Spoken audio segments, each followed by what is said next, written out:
Dewanegara gunemane ora kena digugung wong. Jarine Titis Wisnu nanging nyatane bengkah dadane. Nek dewa wae omongane wis ora genah, ora kena diugemi, yo aku gugu sapa? Nek pancen Harjuna Sasra Titis Wisnu kudune bisa nyampurnake aku nang tiba kosok balen.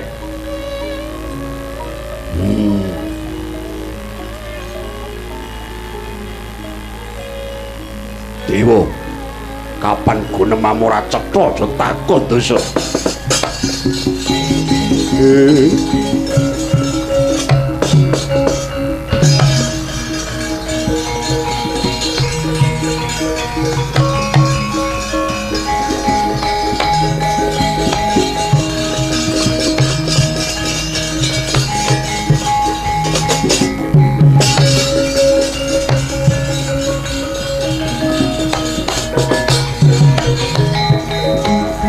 Bargawa, Bargawa. Ora susah metuki aku meneh. Sik ta, sik ta. Kowe kandha turun saka Kakang Kartawirya Harjuna Sasra. Titis Wisnu ndi nyatani mudhar. Nanging kandha nek Wisnu ki nitis ki ora wisan pindho, pirang-pirang. Nek ngono kowe mung arep gawe aku supaya jeleh urip. Pancen kowe iki kudune umure dawa, wong sing kaya kowe iki kudu diwenehi dawa umure, men eling. Mesti kudu eling.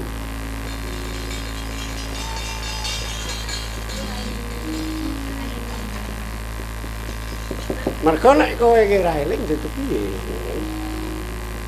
Kudu ketemu dalane supaya kowe eling ki mengko sing ngelingke kowe iki sapa? Jarimu Titis Wisnu nyatane bangka Harjuna Sasra. Iya, mereka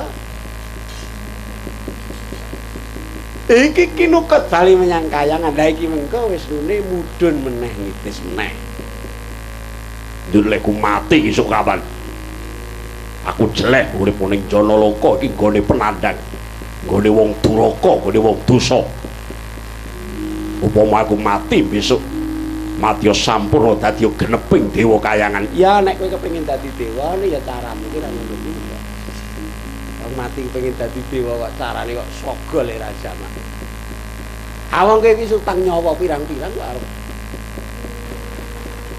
Nanging tetep aku arep ngubengi jagat iki kaping 21.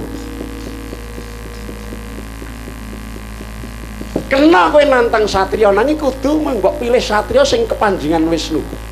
Entenono wahyaning mangsa kala arep kowe mibeng jagat iki nganti ping 21 lipet kaping 100 ning nek kowe urung krungu kabar satriya sing ketitisan Wisnu kowe aja wani-wani memateni.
lumerek ing wanci gumiliring mangsa kala dina gumanti sasi candra gumanti warsa anenggih menika caritane sambeting kandha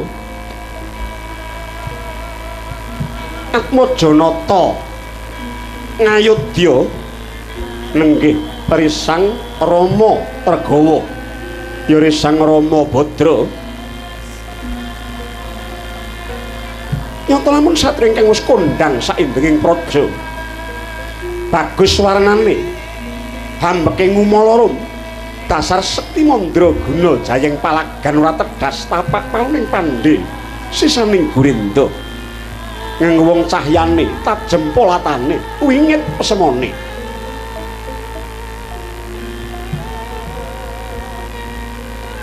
sinten to ingkang mungguh ngayun tu menika ingkang rayi nenggih Raden Lesmana Raden Lesmana Widagda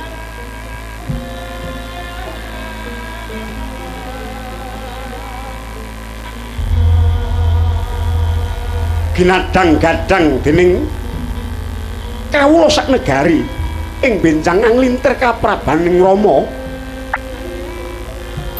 anglintir kraton Ngayodya nenggih saking astaning Sang Prabu Dasarata nadyan maksing mudha parandene wis katon kawegekaning samubarang mila datan mokal tiyang sak negari Anggung asih hangaji-aji mring Raden Rama miwah Sang Lesmana nuju ngarisa juga nedeng lenggan duwe ing rayi wis sumahap mungguh ngayun miwah Sang Hyara Padmanakawan ingkang saking katebyan Ki Lurah Semar Badranaya sak pranakane sigra ngawe mangayun lungguhe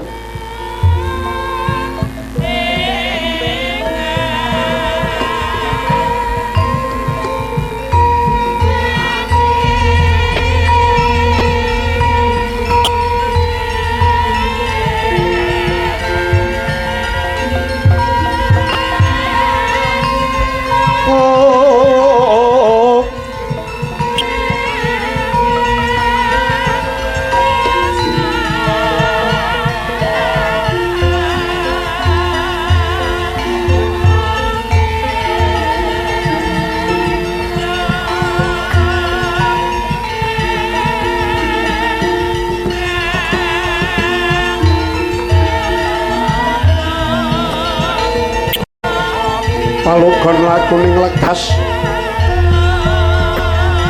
lokita linuting kidung oh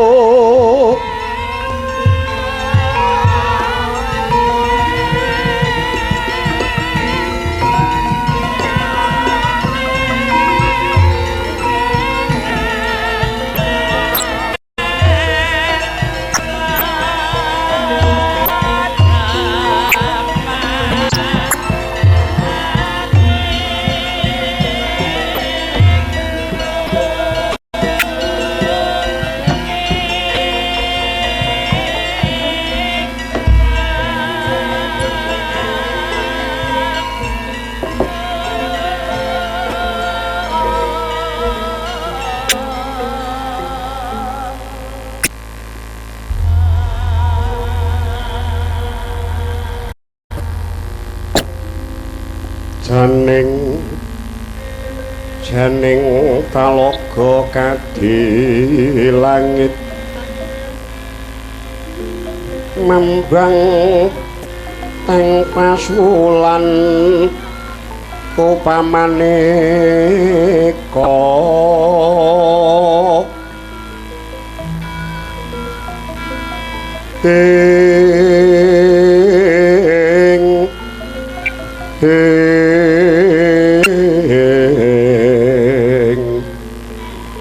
lintang tulya kusumaya sumewur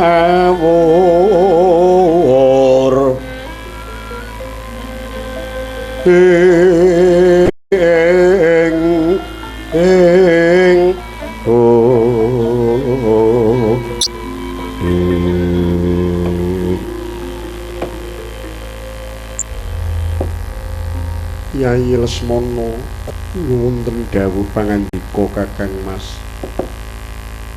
Sayektine ana gimbulaning rasa ingkang bakal tak dawuhake marang sira Yayi. Inggih kula cumadung dawuh nedya nganglungaken jangga nelingaken karna. Ora liya pangudanging para sepuh lan uga para brahmana, para nimpuna sewa sugata lan para nayaka pangembat praja uga dene para kawula dasih. Ora liya pun Kakang ing besok ingkang diarep-arep nglintir keprabone Kanjeng Rama Prabu Dasarata. Yayi ora bakal enteng wong kang ngembat praja iku sayektine ngungkuli wong kang nyangga bumi krana dadi punjer pancering para kawula dasih ingkang dadi pituduh tuing bebener lan adil. Lesmana pun Kakang isih rumangsa cubluk cupeting nalar tuning budi cingkrang ing samubareng. Paran yen to aku ngembat praja ngayudha iba kaya ngapa dadine jer. Pun Kakang isih kudu kepingin ngangsu kawruh ingkang saakeh-akeh kinarya gegaran maluya praja. Nanging kula pitaya dhateng kawegigan paduka Kakang Mas. Menawi paduka sampun kepareng lenggah wonten ing damparing benjangipun kinten kula negari badhe saya wuwuh kuncaranipun. Yai Semar, kula Ndara. Aku midhanget pekabaran lamun to negara Mantili ana swayembara. Yaiku sayembara mentang langkap. Boten kantu. Malah niku pangebangipun Sinuwun Prabu Janaka. Sinten ingkang saged mentang ngangkat gendhewa ageng negari Mantili badhe dipun ganjar putri sekaring Kedaton Mantili atmajanipun Prabu Janaka inggih menika Dewi Rekyan Sinta. Mila Den prayogining lampah mbok inggih wonten keparinggalih ngandika nglebeti sayembara menika sinten mangertos kabejan menika dumawah wonten ing ngandika Ndara Rama. Sarateng pandang sumuluk hamadangi jero pasareyan kenani wadana katon remu-remu kalingan ngangrangan sang Dyamanangkung. Yai Lesmana wonten dawuh kaya prayoga ature Kyai Semar nggih paring nderek sing ngandika Kakang Mas. Kakang Semar kula yen ngono anak moe kandhanono miras pantes ndadar ketrimaning uripku derekno aku Kakang.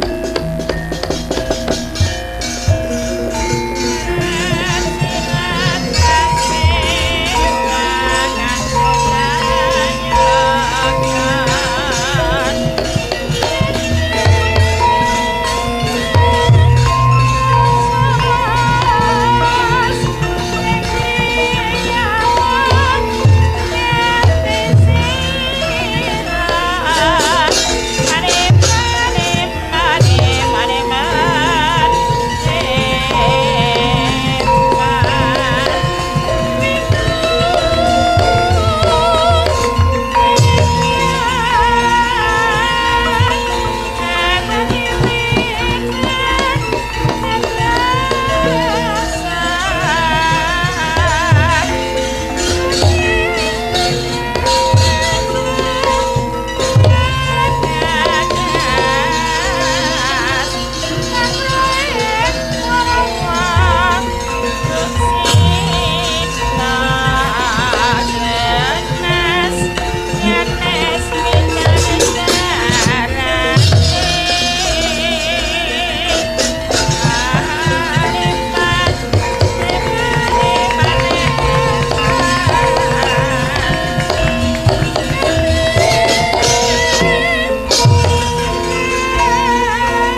Grabala tuwingal rang sampo samya medali Gumuruh ngawalikan Solaing manungsa kaya gabah bintri ingkang samya mriksani sayembara mentrang langkap ing mandili Gumeter bata rubuh suarane akeh raja nerpati ingkang mangsa mangayun suprandene dereng wonten ing saged anyepeng kang Gandewa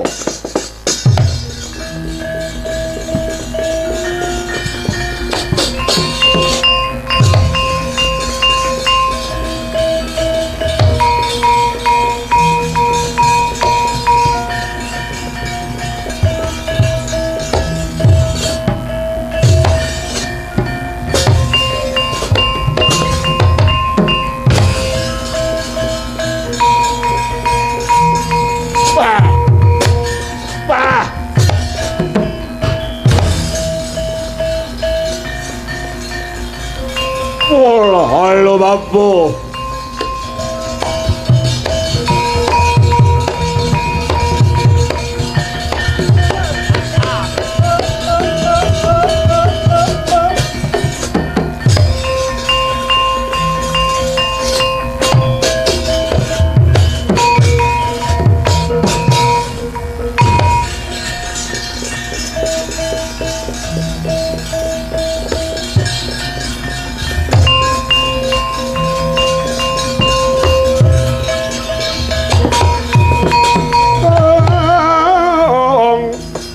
Punapata mirahing sun Prihatin Mas Pogong ijil padha ngerti ya iki Nalindra saka ing Manyaran Pura Prabu Tugiangkara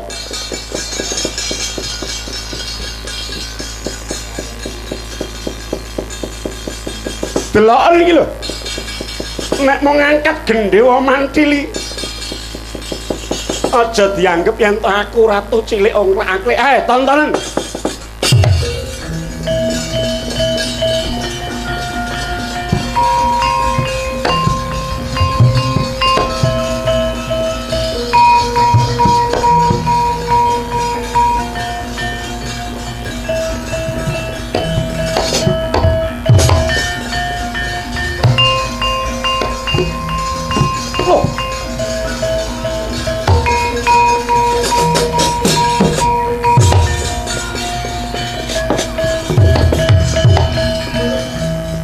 ngentuk kemakine Sasrawa klambine dilinting petita-petiti gemaip ngendel-ndelake glelang-gleleng pacake parandene tan bisa ngangkat kanang Gandewa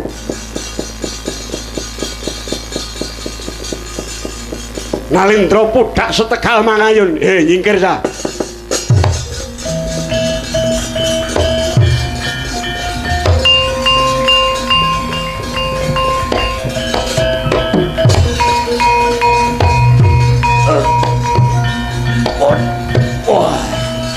Wah.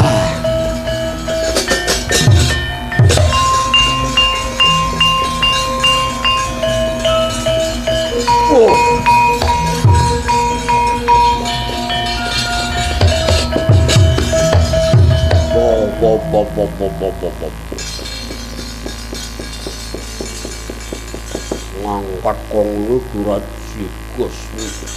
Wah.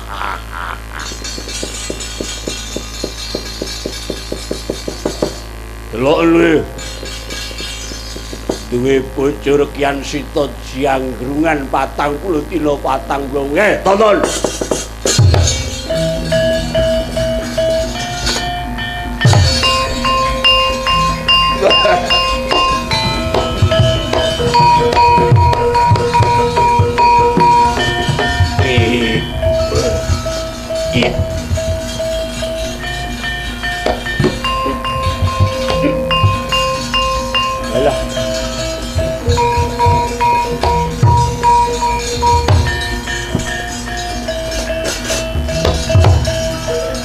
Prabu Randima.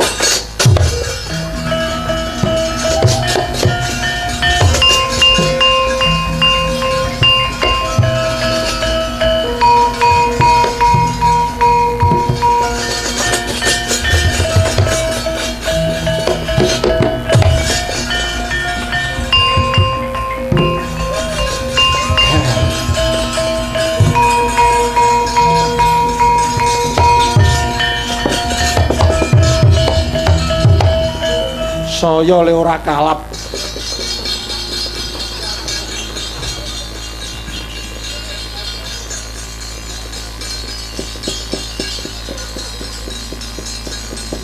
Glelang-gleleng pacake pethi-tapi iki nek ijik sore.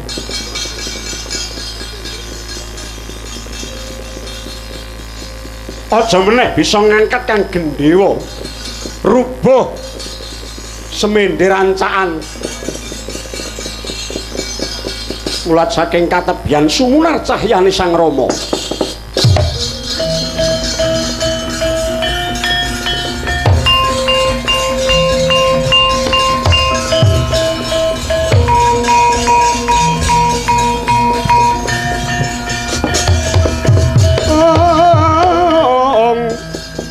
Yata laruta sangking du Sang Guru kula mata sasangsi Yai Lesmana kula wonten dewe. Ora pati nduga mono jebule semono gedhene lan wingite. Sumangga keparenga tumandang Kakang Mas. Nyurunga pamuji saka mburipun Kakang bakal megeng napas lan upus memintoh nugrahaning Hyang Mahanasa. Gunjang kancing langit kelapa. Bergencang sang mawekandrung eling-eling satria ingkang mumpuni guna pangawikan mila tatan moka sigra sedhakep manungku puja brata kelinantik manjing majan ingkang bajra hirawana padhang kang pramana jati kayana daya pangaribawa ingkang kawangirup daya ingkang mijil saking kang gendhewa pusaka di negari Mantili. Wudhar semedine umangsah sumembah mring Kyai Gandhewa. Sigra ing asta ngembak Sura Ambata rubuh. Labet paskitaning Sang Rama Badra.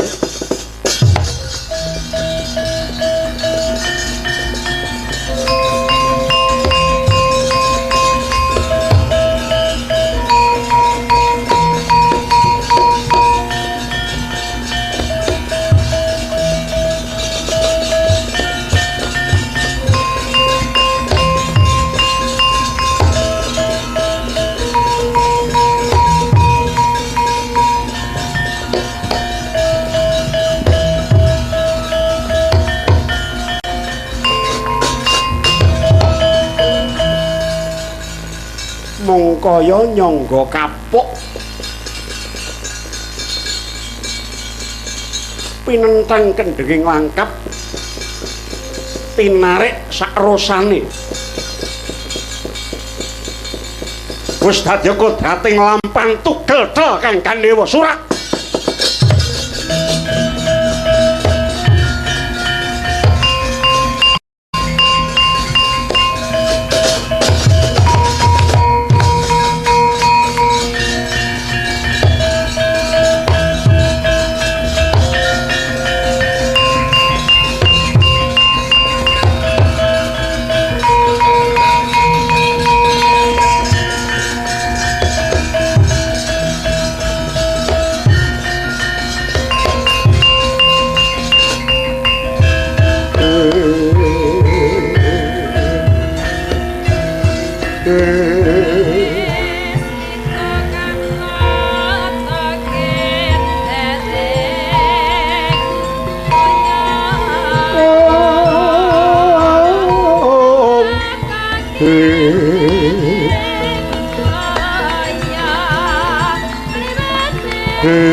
ing sampun saged Musti Senjata Debya Kyai Gandewa Agung Negari Mantili.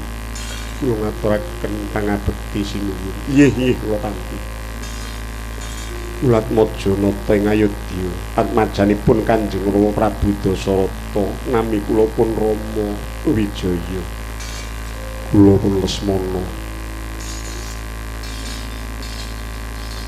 Kula nggih. Nami kula Saeran.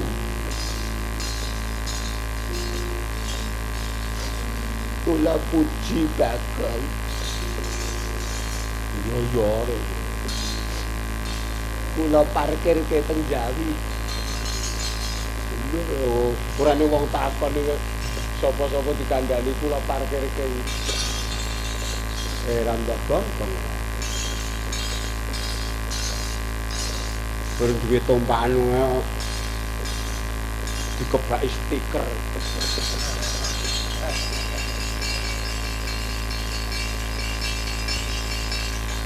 Wong enak kok. Wong tompakan kok nggon kaca ditulisi monyet lu.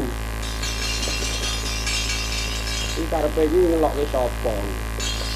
Ingkang wonten wingking menika sinten? Ya kula namung lurah. Kula nggih Lurah Sambi.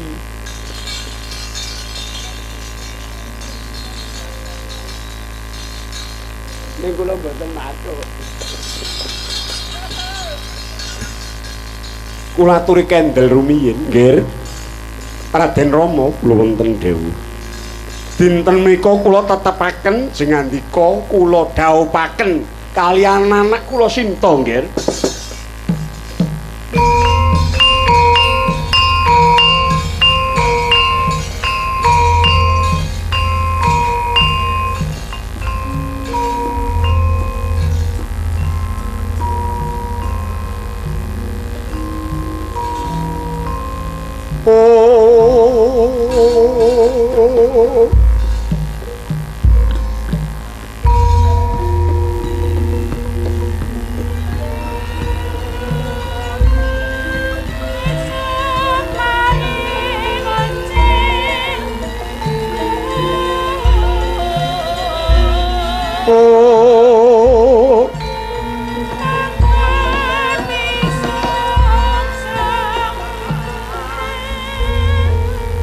Tesmak pamandenge para raja Nerpati ingkang nyatane Sang Rama ingkang sembada amboyong Dewi Sinta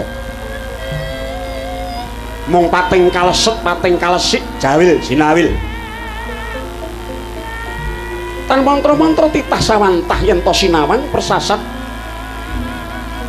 Bathara Wisnu miwah Bathari Sri ingkang ngejawantah nenggih Sang Rama miwah Dewi Rekyan Sinta mangkon alon pangandikaning Prabu Janaka. Aduh, nggih. Kula pasrahaken getih setetes daging stampel wujudipun yoga kulestri. Ngayomana murih widadanipun ngantos lami-lami. Ngaturaken gunging panuwun. Mboten nama kula badhe nundung sawetahipun kula aturaken jeng andika angger. Prayogi tumunten kaboyonga dhateng negari Ngayodya nggih nyuwun pangestu Rama.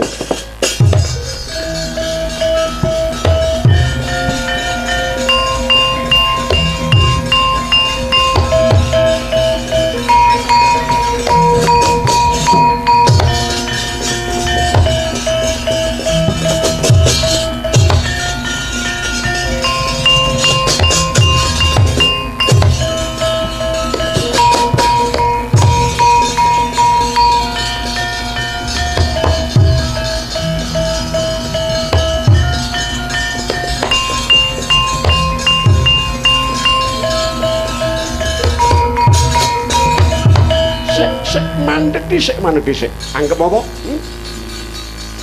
Supaya kowe bisa mentang angkat nanti putung gendhewane banjur kowe agan boyong Sinta. Nek urung bisa mecah dadane Prabu Tugyangkara. Kowe ora senggoda boyong Dewi Sinta. Ora sisa petita-petiti. Ayo lho aku.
Katake terus tak uyuhi cangkeme. Wong ning duweh ae. Nek yo enjo pas ya, pas ae no. Pancerke kok.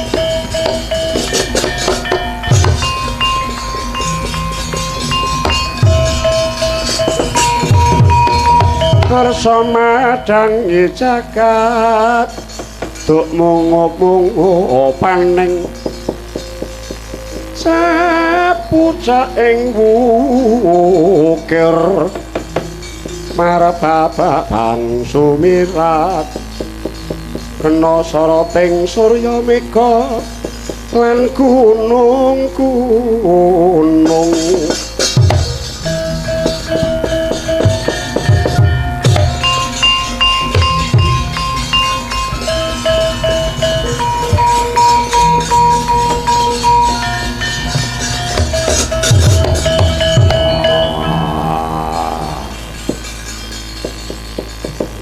jelek nggonku ngenteni besok kapan tekane satriya sing bisa nyampurnake aku. Ana kreta iring-iringan. Mandeka.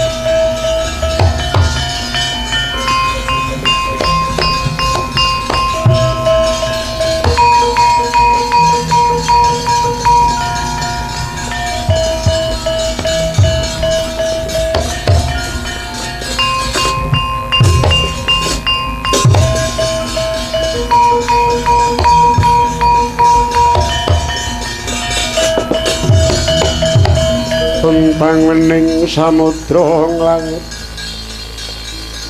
tanpa pakut wah kowe sapa wong kuwi nah kok petuk karo kuwi ngantek jeli. Jaman apa wae nek petuk wong kuwi. Wong wayangan ning endi wae kok wong kuwi enek lho. Ya mesti njaluk tinggalan kuwi. Kowe menengo Petro. Alah kula ngerti tiyang niki ngerti niki. Wah, awake kebak tato. Wah, dodol. Tulisi mati.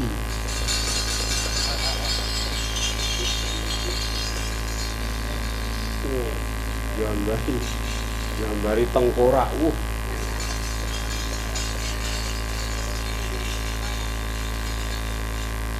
Ini sore tulisi Rini.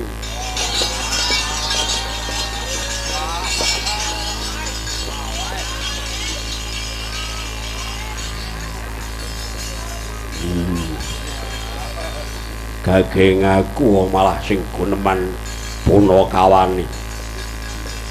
Yen takon marang aku satriya saka ing Ayodya Rama Regawa, iki garwaku Yai Rekyan Sinta. Aku Lesmana. Aku les. Ya berles ket mau les wae. Kowe. Lah kok wingi ora nggawa watu kowe. Watu kok kon gawa. Kowe Rama Wijaya, anak ing Ratu Ngayodya. Iya. Kowe sapa? Brahmana Ngulandara. Jenengku Rama Bargawa. Andel ora kok. Andel wong wis iki penyakite ning kene iki biyen. Wis awal mau. Iya.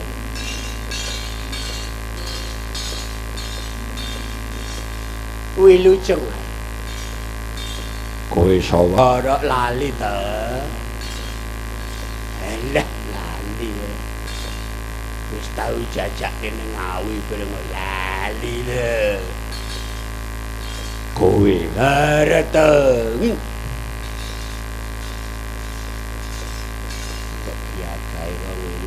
kaya iki mesti mandra guna. Mesti wae. Lah iya. Pikir mangga. Ora duwe aku. Aku wis mungkur saka kadonyan. Ora katek-katek. Serbu tanggu ibu-ibu ngono. Jajan. Sandangane wis ora genep ngono. Duit nek duwe wae. Kok ngono tulisi mati.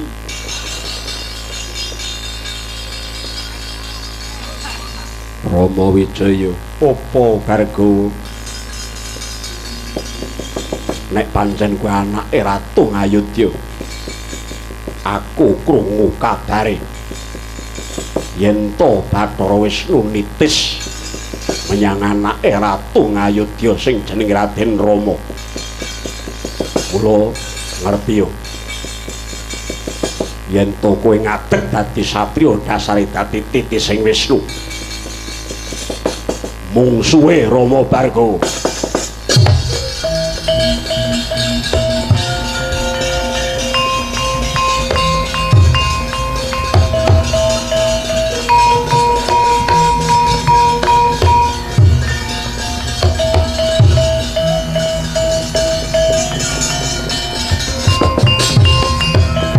Jagat mangestu karo wayah Bathara Jagat Bargawa apa? Aku ora bakal ndeder wijining pasulayang. Aku kepengin bali marang negaraku mboyong garwaku Yayi Dewi Sinta. Kowe bisa tekan ngomah yen bisa ngasorake yodhaku.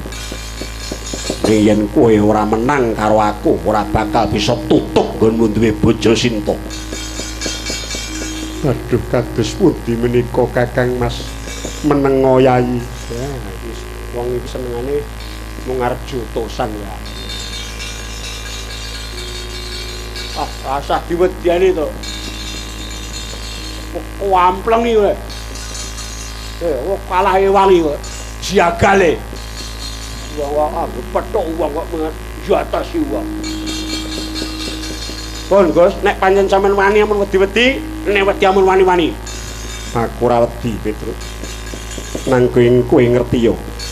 Kowe nganggep mungsuh marang aku ketemu pirang perkara. Rungokno kuping. Kabeh sing madeg dadi satriya kuwi mungsuhe Bargawa.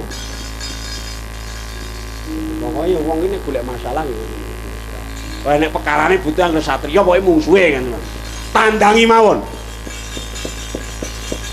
Aku ora gelem padudon karo kowe, tak peksa kudu gelem. Yen nganti kowe ora bisa ngasorake yudaku. Jagat ora bakal nekseni yen to kowe titis sing wis.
waspadakno Bargawa.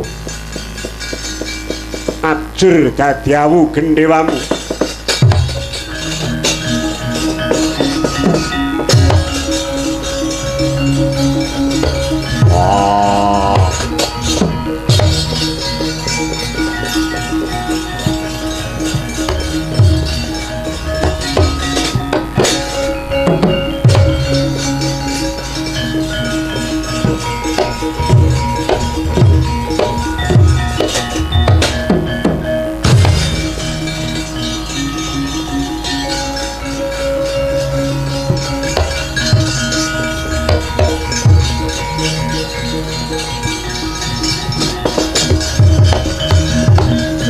Riwut tandhanging Sang Bargawa ngubatabitake wadunge.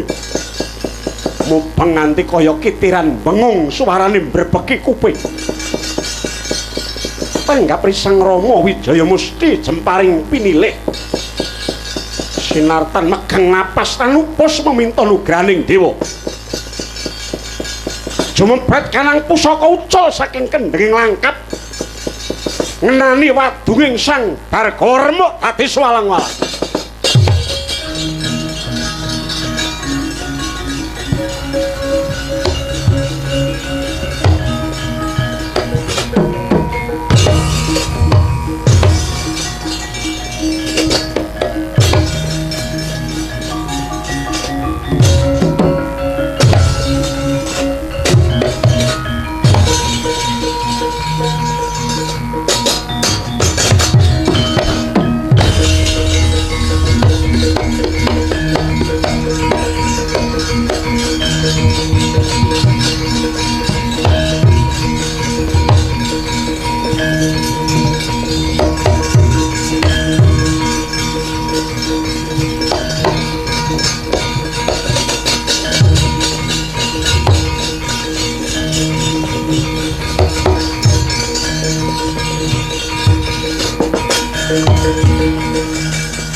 Gage kowe marep rene Bargawa.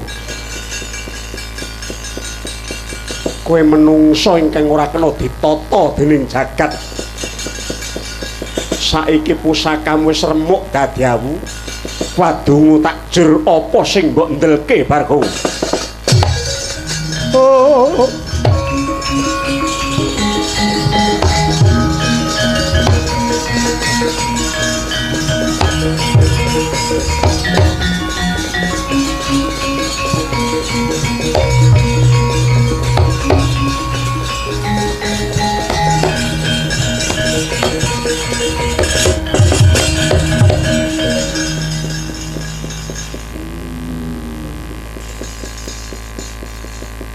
Apa kowe utusane sing gawe jagat arep mungkasi aku? Kowe tak kandhani. Yen pancen sira wis ngaku kalah sarta banjur pasrah. Pasrah menyang aku. Aku kapakno wae. Ngerti yo? Kasampurnan kang mbok gayuh iku mau sejatine dumadi saka rong tataran ingkang sarwa misah. Kasampurnan mono ana rong tataran ingkang ora kena dipisahake yaiku sampurnaning urip lan sampurnaning pati. Loro-lorone mau katone beda nanging tunggal rasane, padha ancase nanging darbe dalan lan tata cara dhewe-dhewe. Sing sapa bakal ngudi sampurnaning pati kudu gelem gayuh sampurnaning urip. Kosok baline sapa ingkang sengsem marang sampurnaning urip kudu darbe gegayuhan mati sing sampurna. Bargawa, loro-lorone mau kudu lumadi kanthi pratitis anut marang kadiwasan lan wancine. Mula yen to sira kepengin ngudi sampurnaning pati, mongko uripmu mung kebak rasa memungsuhan. Demen memateni sirik dedana rasa lan dana tirta. Bargawa langka bakal kelakoni gegayuhanmu mati sampurna.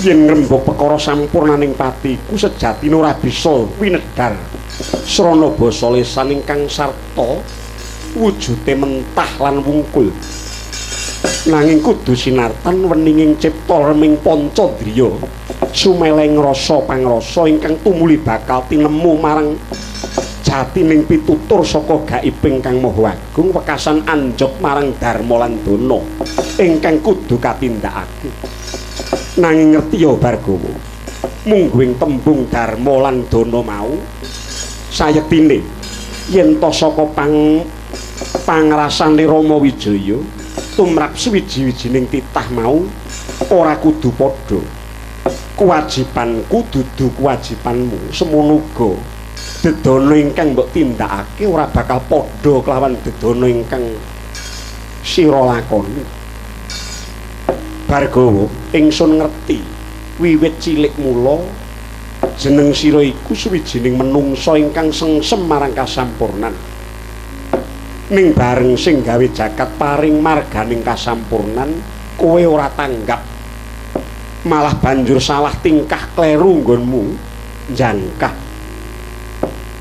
pancen wong kang darbi gegayuhan luhur mono kudu wani mbayar pitukon ingkang abot semono uga wong kang gayuh kasampurnan mono kudu lantip panggraitane tanggap marang karsane ingkang nitahke tuladhane kaya lelakonmu iki ing atase sira iku gayuh kasampurnan nanging bareng ana coba ingkang tumeka ibumu laku bedang bapakmu ora jegadege Sentana Maespati akeh kang padha ngrusak pagrayu nuli padha mbebutek marang katentremaning wong tuanira lan uga kulawarga ing pertapanira nalika semana sira ora ngelingake lan ora ngeningake ciptanira luwih dhisik ora nglaremake Pancandriya nanging malah agan banjur ngamuk punggung kowe nyirnakake satriya nganti akeh kang padha dadi kurban kanepsamu mataun-taun nggonmu dadi wong alasan